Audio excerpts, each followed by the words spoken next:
Let's try and understand. Suppose there was a child that wouldn't play at all. What would that do to his development? He wouldn't grow up. Why? No, but not my games. Because I played the games I played because these are the games that I had. And it was also not simple to get them. Table tennis, good bicycle, things like that back then. So I'm saying, suppose, hypothetically speaking, a child wouldn't have any games. His development would be flawed. No, he'd take a shoebox and make a game out of it. So it's a natural urge in us to play, yes. So the playing itself, it's something that has to be in order for us to develop? Yes. Why? You're saying that he'd invent games for himself. Why is it defined so by nature that in order to grow, you have to play? In a game, a child imagines that he's more grown up, successful, operating. In a game, a child builds a world for himself, an environment. Suppose you play table tennis. What is it about it that develops you? It develops physically, and also by that, I got to know many children. I had a good backyard, and children came from far away, and this way I got to know many children. Okay, so that's another thing that I get to know many children. But suppose you were to play just with one partner, the game itself, what is it about it that develops? We have to all the time be in competition in something that draws us to develop. Why? Because otherwise we don't develop. If there's a program inside an animal that develops the animal itself, then a person, he won't develop. He'll remain as an animal. He has to constantly develop himself, stimulate himself. Competition only with someone else? What happens if you build a puzzle yourself? With myself doesn't matter because I'm also in competition with myself. Myself and my winning self, benefiting self. So without competition there's no development? Of course not. There are 2 degrees to development. I always have to develop 2 degrees, the current degree and the next one. So I as if play against my current self in being more successful. Meaning, suppose in my backyard I had this springboard and also this kind of rope where I jump the high jump and the long jump, and I competed against myself.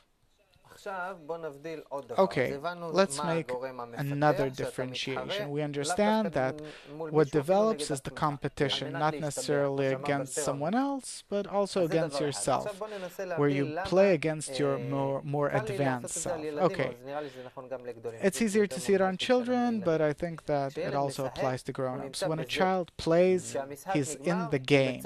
When the game's over, he feels sorrow. When you have to stop playing and go back, he's sad about it.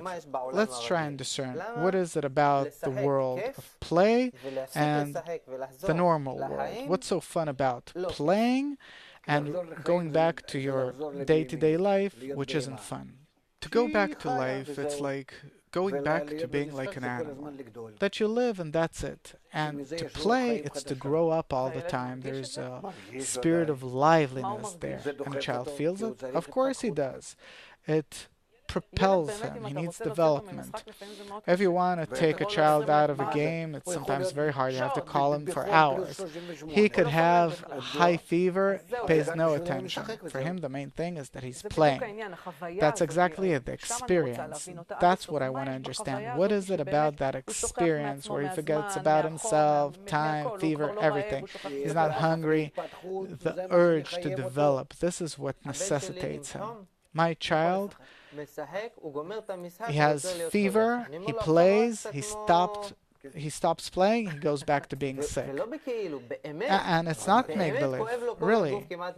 His body really, everything aches. I don't know. Suddenly, he can play something as if it's a completely different person. He can play there, I don't know, until I take him from there, and then he returns to be sick like he was before. What are these transitions? What's that magic? The force of vitality, of development. It's really interesting how much it works in children. We're not that way. But there are such people that the competitive force or the force to achieve something is burning in them, and they also behave that way. Okay, so children, they constantly aspire to play. That's called the spirit of life. Okay, so I understand that you have competition and development there, that you're constantly growing. Of course, without that, a person, he dies. Okay, now let's talk about grown-ups.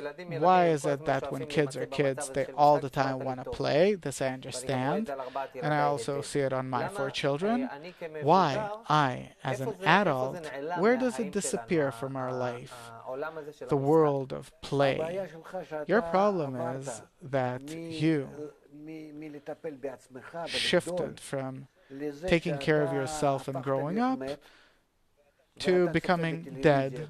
You see different images that flash before your eyes on television, and that's called that you're playing, but it's not you, because by that you don't change, by that you don't gain anything, but you simply shifted your entire active development to some kind of passive watching, and instead of being a soccer player, you became a soccer fan. And what do you have as a result? Now that you've explained it, this thought crossed my mind that we as adults, many times we exchange the form of our development from play to studying. We study, we learn. What happens there? Learning isn't that fun like playing. They're both supposed to develop us. It's not learning. When I go and play soccer or watch a game, I'm not a player. It doesn't develop me. I only warm myself up by 2 opposite forces that explode in me and are in competition. That's it. And it seems to me that I'm alive. What kind of liveliness is that? Completely imaginary. There's no development in my degree and my level of development before the game and after it. But there's action. There's action, okay. So that means that I feel that I'm alive. But actually, it's not life. Life, it means that you elevate yourself to a higher degree. What degree do you have here?